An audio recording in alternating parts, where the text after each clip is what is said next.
this tale of courage demands to be told. On January 25, 1943, above Guadalcanal's vast sun-scorched sky, fighter pilot Joe Foss faced an overwhelming sight.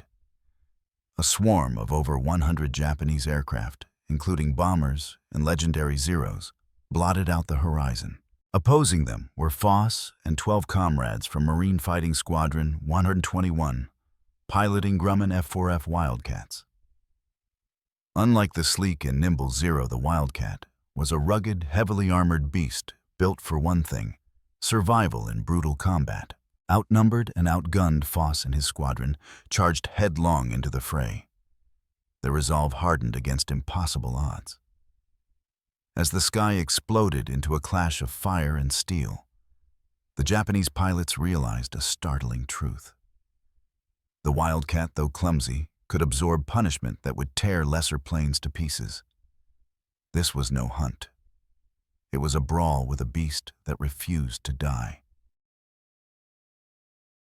In 1942, the Grumman F4F Wildcat was the Navy's frontline carrier-borne fighter, an aircraft critical to the United States' survival in the Pacific War.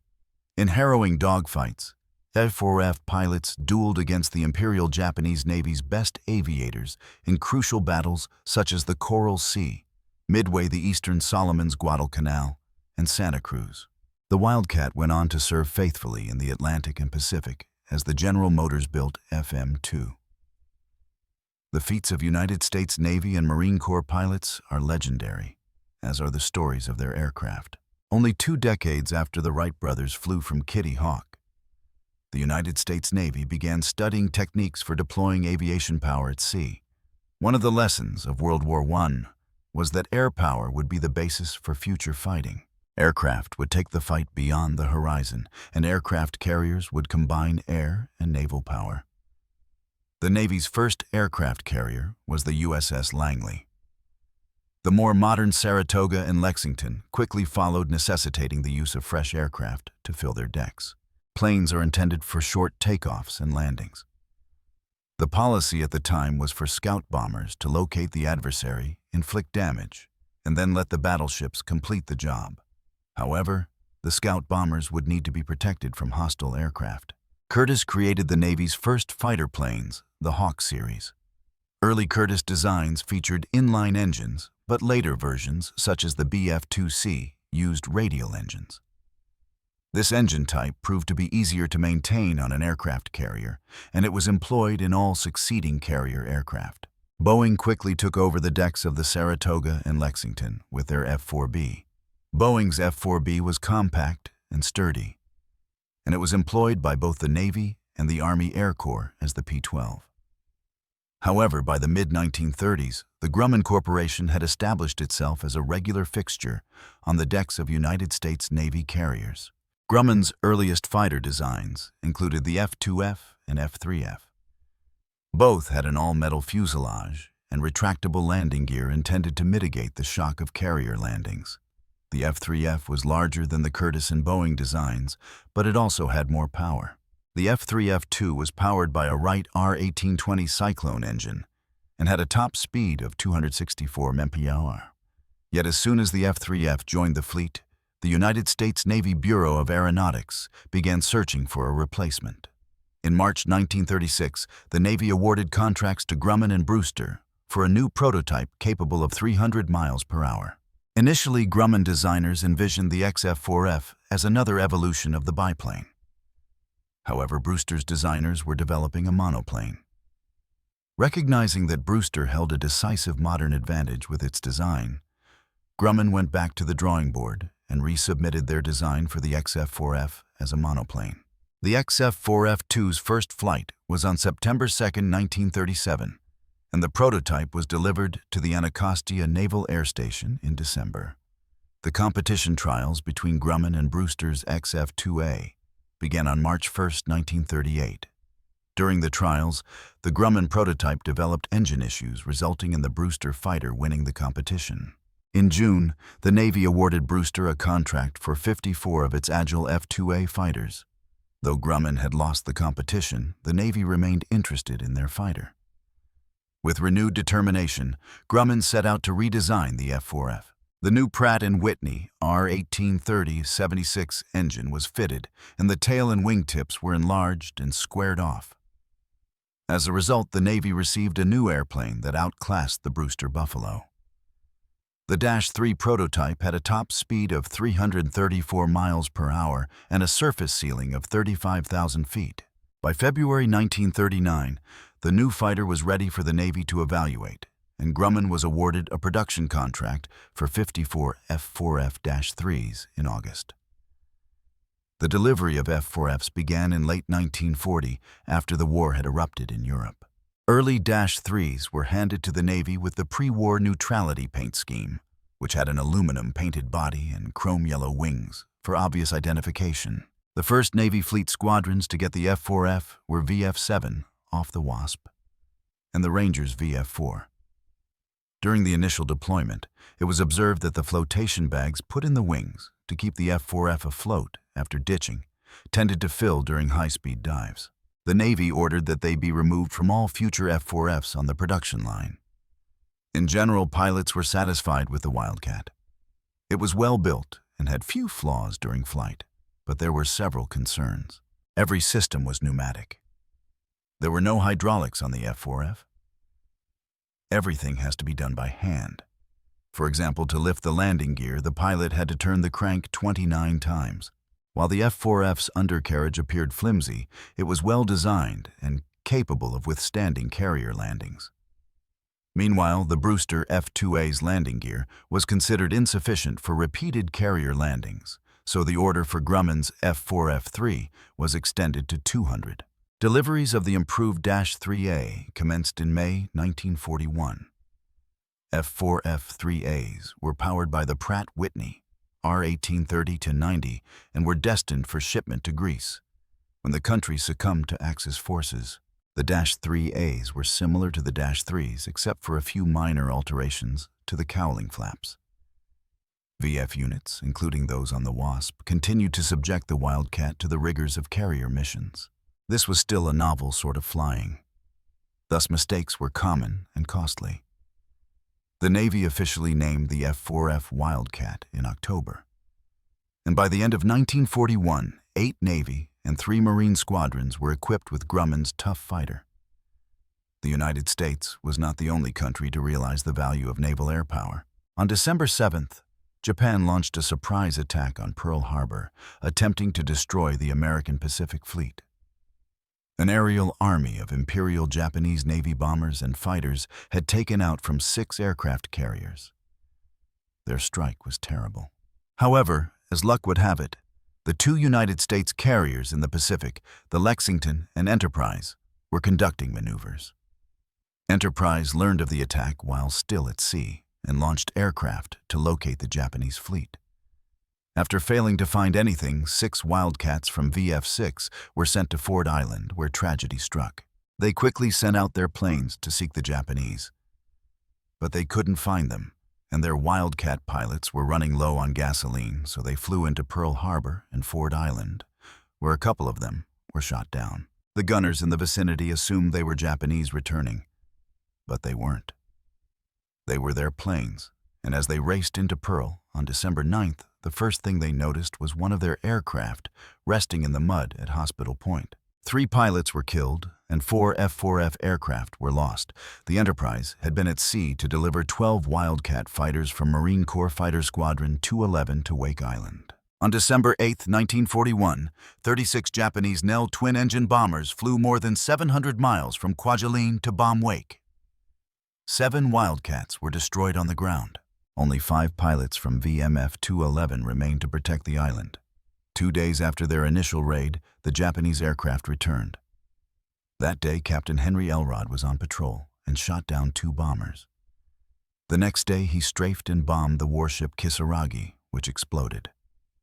Elrod was eventually killed on the ground while defending a gun emplacement. Following the war, he received a posthumous Medal of Honor, one of 8, given to Wildcat pilots. After the first attempt to seize the island failed, the Japanese returned with a stronger force, including 2 aircraft carriers used in the attack on Pearl Harbor. The island fell on December 23rd, although the Marines on Wake battled heroically and exacted a tiny measure of vengeance from the victors.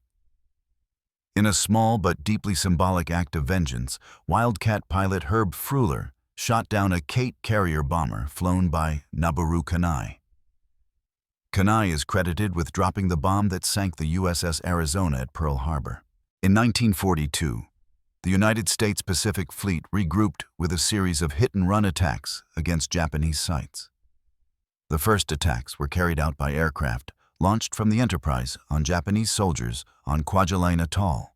Wade McCluskey's VF-6 deployed F4Fs to cover the attack. During the combat, Lieutenant Junior Grade Wilmer Rowe scored the Navy's first aerial kill of the war with the Wildcat. Later that month, the Lexington dispatched an aviation group to the South Pacific to strike Rabaul. However, the Japanese identified the task group and dispatched 17 land-based Betty bombers to deal with it. Radar on the Lexington detected the approaching bombers, and Lieutenant Commander Jimmy Thatch's Wildcats from VF-3 were sent to meet them. During the interception, Lieutenant Edward Butch O'Hare became the Navy's first ace of World War II. Butch O'Hare graduated from the Naval Academy and was assigned to VF-3 in 1940. He was a veteran carrier pilot and an excellent shot. When Lieutenant Commander Ito's squadron launched an attack on the Lexington, O'Hare and his wingman were instructed to intercept them and dive into the onslaught. With excellent shooting, O'Hare eliminated his targets one by one. He brought down 3 bombers and killed 2 others. His final victim, Lieutenant Commander Ito's lead bomber, which was already trailing smoke, strove desperately to achieve its target, but eventually crashed on board the carrier. O'Hare received the Medal of Honor in recognition of his actions. O'Hare was promoted to lieutenant commander and returned to action in 1943. He played a key role in developing combined night fighter tactics while serving as the Enterprise's carrier air group commander. O'Hare was killed during a nighttime intercept of a Betty bomber approaching the Enterprise. The circumstances surrounding his death have never been fully determined. His name lives on in the world's busiest airport. On February 24th, TBDs from the Enterprise bombed the Japanese at Wake Island. The VF-6 provided cover for the bombers. The Enterprise then launched a pre-dawn strike on Marcus Island before returning to Pearl. In March, Lexington and Yorktown joined forces to combat Japanese vessels in Laie, New Guinea. Wildcats from VF-3 and VF-42 accompanied the TBD and SBD bombers, but encountered no opposition, while Pearl Enterprise got the modern F4F4. The Dash-4 brought about a significant shift in the Wildcat's design. Instead of fixed wings, Wildcats now had foldable wings, which provided extra space above and below decks.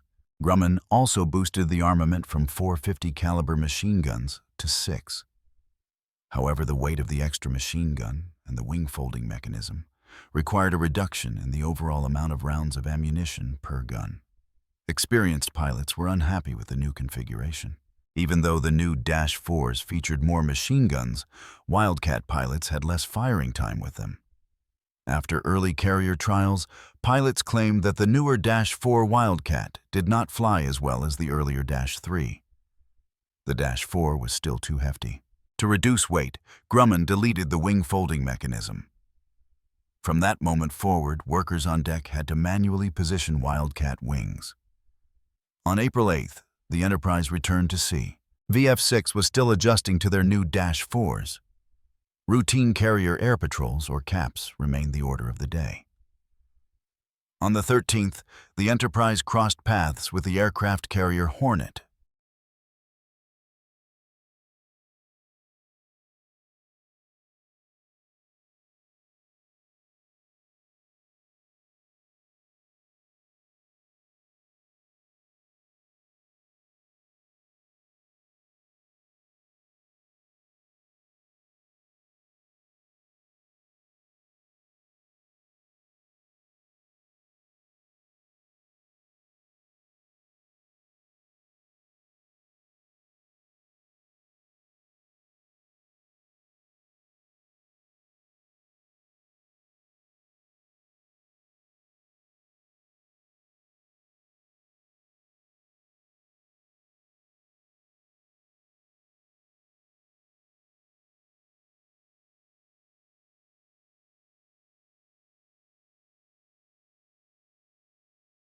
Doolittle's raiders caused only minor damage to Japan, but they provided an immense morale boost to the United States.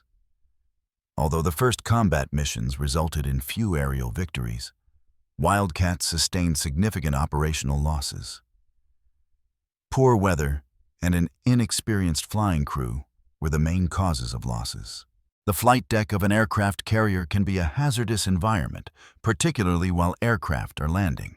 The landing signal officer is in many ways in charge of bringing the pilot safely onto the flight deck. The LSO communicates with the pilot using a variety of gestures.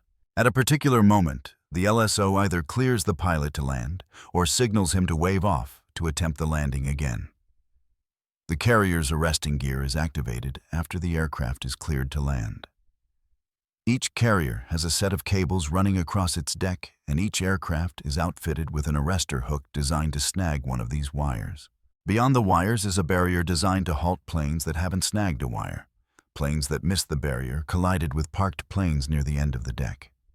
Everyone worked as a team to ensure that the flights arrived safely. In early May, Yorktown and Lexington were dispatched to the Coral Sea to attack Tulagi in the Solomon Islands and intercept a Japanese soldier convoy bound for Port Moresby, New Guinea. On May 7th, a 93-plane strike group from both the Lexington and Yorktown encountered an advancing Japanese force based on the light carrier Shoho. Planes from the Lexington launched a well-planned strike, sinking the Shoho. The fortunes changed the next day when Japanese carrier planes from the Tsukaku and Shokaku detected the American carriers damaging the Yorktown. Lexington wouldn't be so lucky.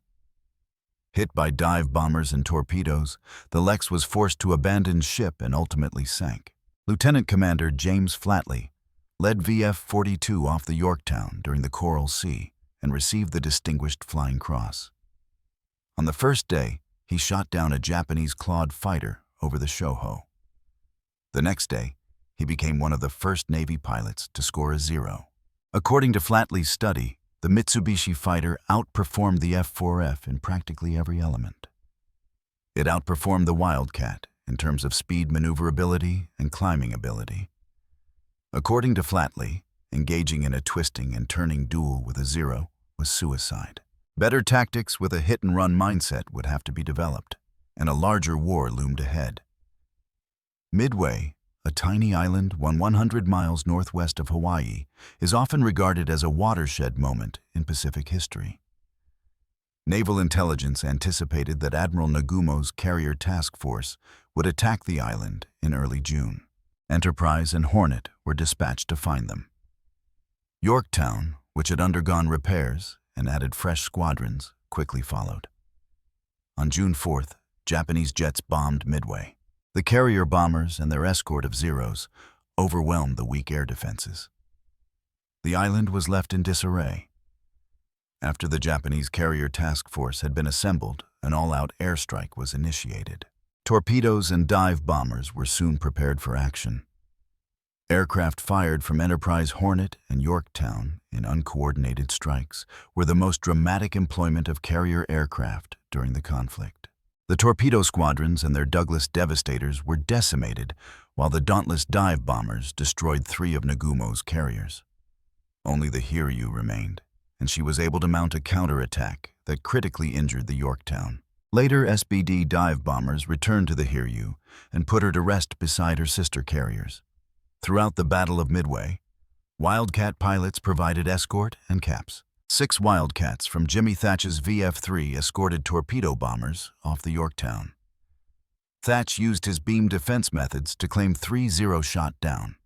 Later in defense of Yorktown, Thatch shot down the Kate torpedo bomber, piloted by Yoichi Tominaga, the attack leader on Midway.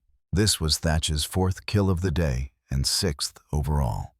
John Smith Thatch graduated from the Naval Academy in 1927. He served on the battleships Mississippi and California before beginning flight training. He got his wings in 1930. He served with VF-1 before becoming a Navy test pilot. Thatch was posted to VF-3 in 1939 as a gunnery officer. Thatch originally designed his beam defense, which eventually evolved into the Thatch Weave. During the February fights, he commanded VF-3 aboard the Lexington. However, while back at Kaneohe Naval Air Station, Thatch had to reconstitute the squadron by recruiting pilots wherever he could find them. Following the Battle of Midway, Jimmy Thatch went to Jacksonville Naval Air Station, where carrier pilots were trained. Thatch later returned to the war serving under Admiral McCain and was present on the deck of the battleship Missouri for the official Japanese surrender. After the war, he returned to Jacksonville. Later, he was the commander of the aircraft carrier Franklin Roosevelt. He advanced to Rear Admiral in 1955 and Admiral in 1965. He retired from the Navy in 1967. Admiral Thatcher died in 1981. Other VF-3 pilots achieved ace status at Midway. Walter Haas added a torpedo bomber to his tally. Haas was the first Navy pilot to shoot down a Zero in the Coral Sea. Art Brassfield increased his score to 6 1/3 by shooting down 4 dive bombers. And Lieutenant Junior Grade Albert Scott McCuskey shot down 3 valve dive bombers and 2 Zeros, bringing his total to 6.5 kills. Tom Cheek scored 2 more Zeros and had some difficult moments as he flew back to Yorktown. After their spectacular victory at Midway, the Americans went on the offensive. The initial goal would be Guadalcanal, an island in the Solomon Chain. The Saratoga Enterprise and Wasp would support the amphibious landings. The Wasp had returned to the Pacific after delivering Royal Air Force Spitfires to the besieged island of Malta in the Mediterranean. The assault began on August 7th and was met with resistance by land-based Japanese planes from Urbao. A violent aerial fight occurred. 5 Betty bombers, 9 valve dive bombers, and 2 Zeros were shot down, resulting in the loss of 9 Wildcats. After the Marines arrived on Guadalcanal, the carriers retreated. The Japanese deployed the carriers Zuikaku and Shokaku, as well as the light carrier Ryuzo, to attack the American fleet near Guadalcanal. American jets discovered the Ryuzo and sank it. Japanese planes from the Zuikaku and Shokaku found the Enterprise and blasted it. The Big E was struck 3 times and sustained significant damage. Many of its aircraft were forced to land at the Saratoga or Henderson Field on Guadalcanal. The Japanese carrier planes had struck a significant blow to the Americans, but their air crews had suffered at the hands of the Wildcats, who claimed 45 fighters shot down. Nagumo's task force retreated, failing to see the impending victory. Enterprise would survive to fight another day. Throughout both actions, one F4F pilot filed various claims. From August 7th to August 24th, machinist Donald Eugene Runyon shot down 8 Japanese planes. During the attack on the Enterprise, he shot down 3 valve dive bombers and added a Zero, earning him the Navy Cross. Runyon was a member of VF-6 on board the Enterprise. Following the Battle of the Eastern Solomons, VF-6 added a Tombstone Squadron, marking to their Wildcats' tails. Each displayed the squadron's 41 kills. Runyon finished the conflict with 11 kills. Meanwhile, Marine Corps Wildcats were their route to Guadalcanal aboard the USS Long Island. The Cactus Air Force, which operated out of Henderson Field, was made up of Marine Corps pilots as well as Navy and Army Air Corps personnel. An adjacent little strip was named Fighter 1, but its new residents referred to it as the cow pasture. Guadalcanal's conditions were basic at best. Any maintenance had to be carried out in the open. Refueling occurred between aerial attacks.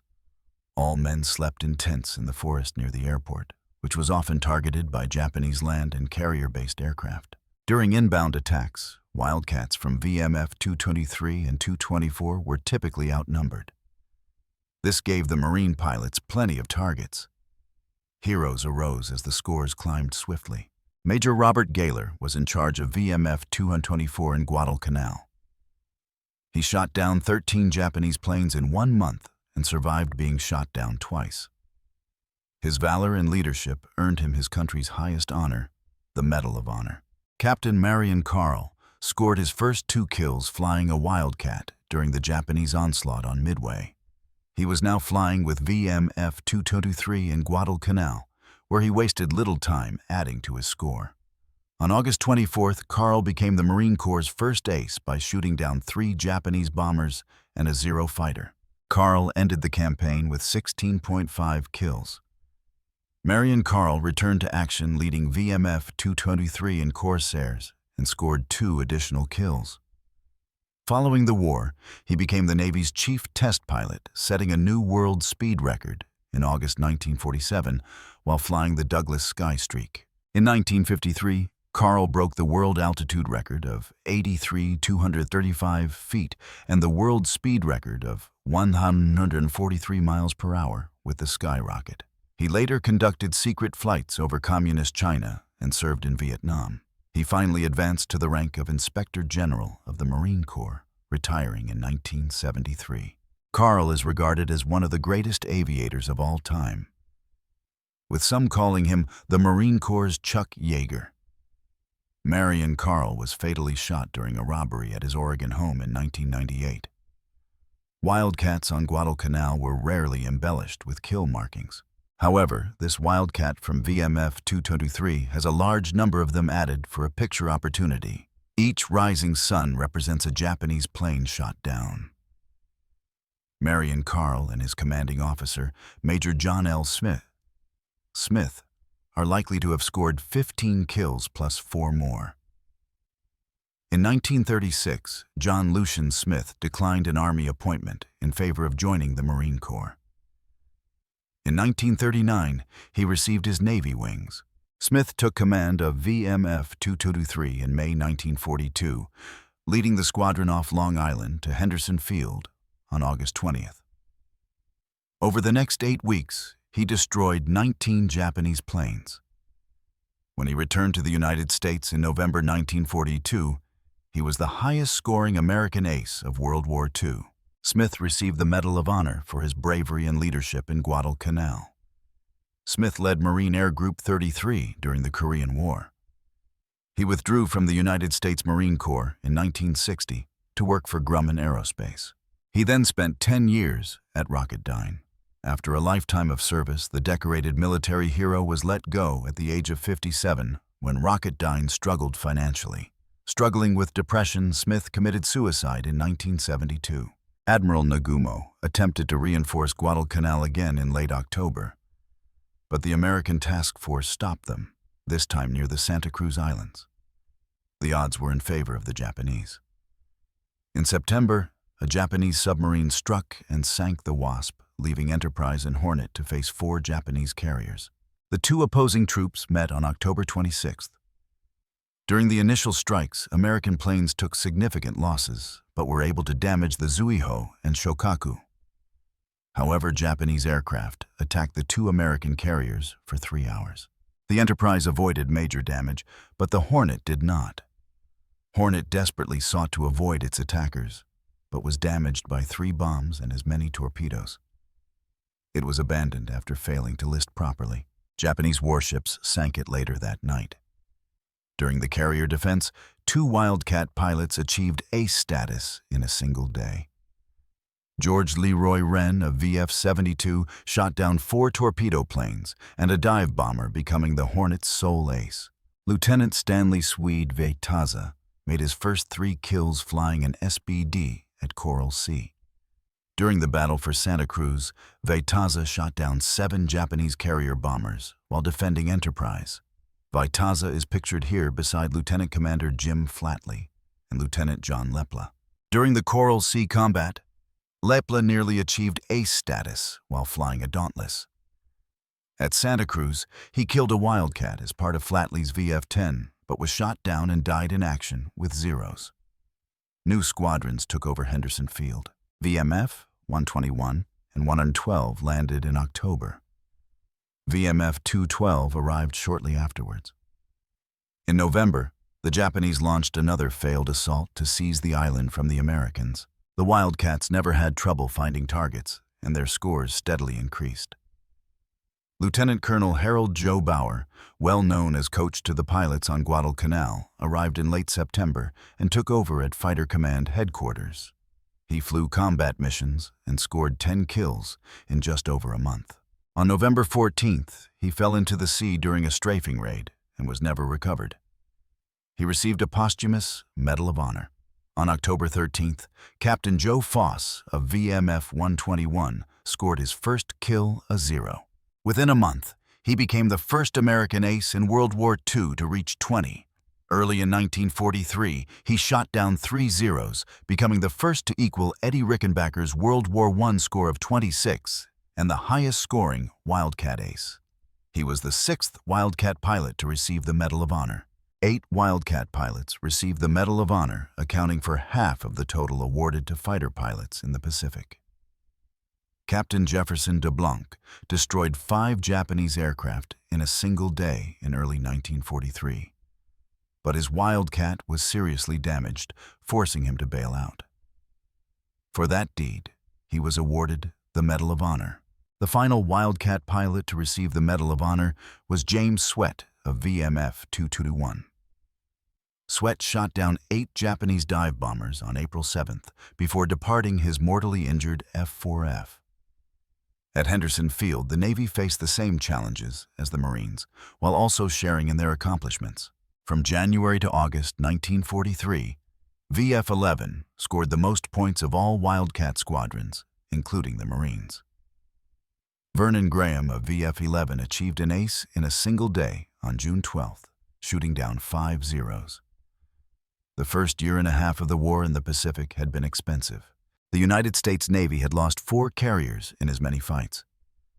Wildcats had participated in every aerial battle. It is estimated that from Pearl Harbor to the Guadalcanal battle, 1 out of every 5 F4F pilots died. On the other side of the ledger, more than 50 Wildcat drivers had gained ace status by downing 5 or more enemy planes. Grumman designers proposed additional uses for the Wildcat. One concept was a Wildcat float plane known as the F4F-3S.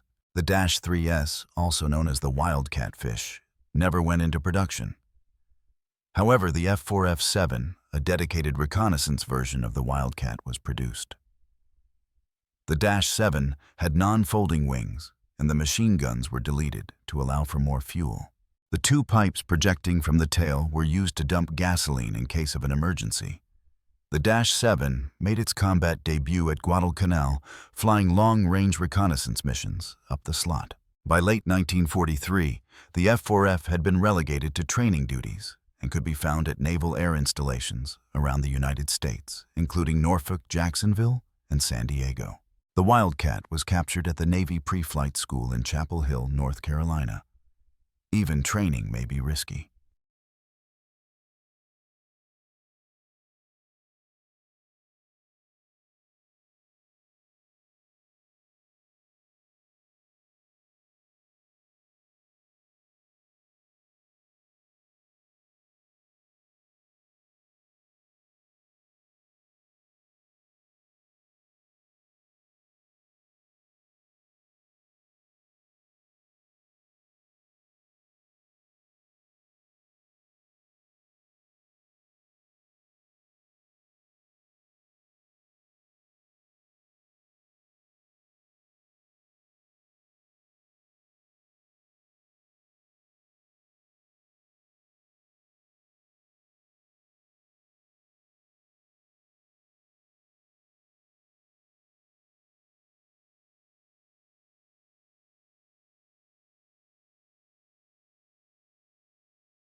Grumman discontinued manufacture of the F4F in 1943 in favor of the F6F.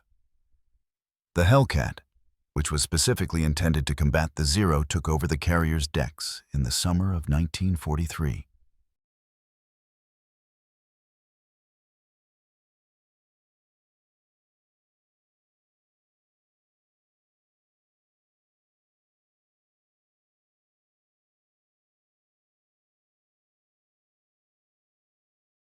Earlier this spring, the Marine Corps had begun replacing the Wildcat with Vaught's F4U Corsair. But the Wildcat story does not finish here. The Wildcat's combat history began before it reached the Pacific. The Wildcat first saw action in the Royal Navy as the Martlet. On Christmas Day 1940, nearly a year before the Japanese struck Pearl Harbor, Fleet Air, our Martlets shot down a German Luftwaffe Ju-88 reconnaissance plane. Martlets were deployed by the British to accompany convoys in the Atlantic and Mediterranean, as well as to patrol for submarines. General Motors took over Wildcat production in 1943. Their FM-1 was nearly identical to the F4F-4, with the exception that the armament was reduced to 4 machine guns.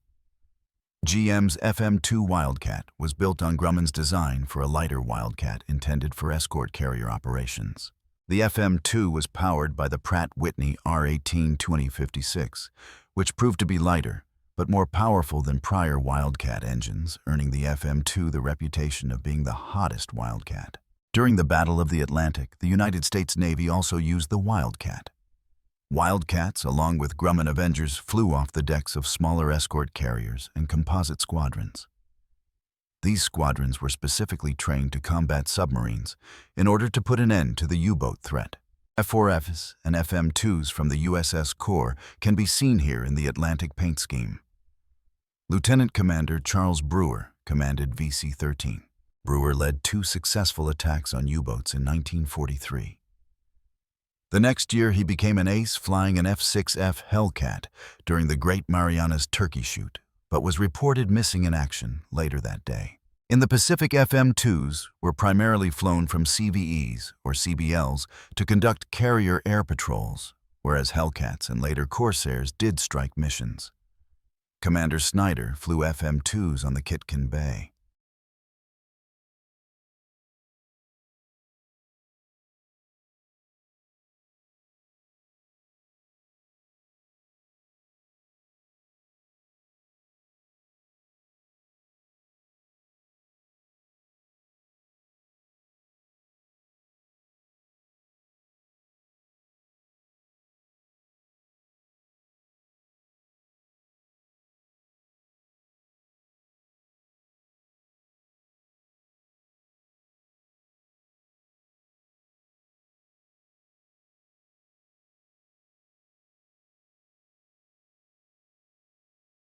During the 2-day Battle of Leyte Gulf, FM-2 pilots claimed 1/3 of all Japanese aircraft downed.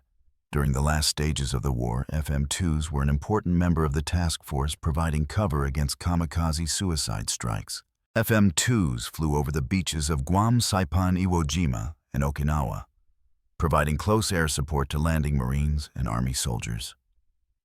FM-2s were also utilized to detect naval gunfire from battleships and cruisers targeting shore fortifications. FM-2 production terminated in May 1945. A total of 7,900 Wildcats were produced, with more than half of them being FM-2s. Thus concluded the combat career of the only Navy fighter to serve on the front lines from the start of the war until the finish. In retrospect, the stubby Grumman fighter did its duty admirably. While the Wildcat's impressive 7-to-1 kill ratio may not reach the legendary numbers of the Hellcat or Corsair, perhaps we owe a greater debt to the Wildcat and its pilots. It held the line at a critical juncture in the Pacific War, securing the F4F's place in naval aviation history as both a proven fighter and a formidable defender. In the end, the legend of the F4F Wildcat is inseparable from the men who strapped themselves into its cockpit. A machine of metal wire and hydraulics becomes something more in the hands of pilots like Joe Foss, Butch O'Hare, and Jimmy Thatch. Outnumbered over Guadalcanal or defending a carrier against impossible odds, they transformed its ruggedness into an indomitable fighting spirit.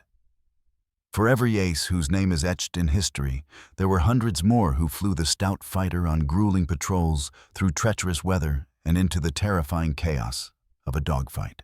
The Wildcat was their shield, their weapon, and often their last hope. It was the aircraft that demanded 29 turns of a crank to raise the gear. But it was also the aircraft that could absorb a stunning amount of damage and still limp home. Its true story is written not just in production numbers, but in the medals of honor earned the brothers-in-arms saved by the Thatch Weave and the quiet relief of a safe landing on a pitching deck. The F4F Wildcat's ultimate legacy is a testament to the fact that in warfare, the spirit of the warrior is the most crucial component of the weapon.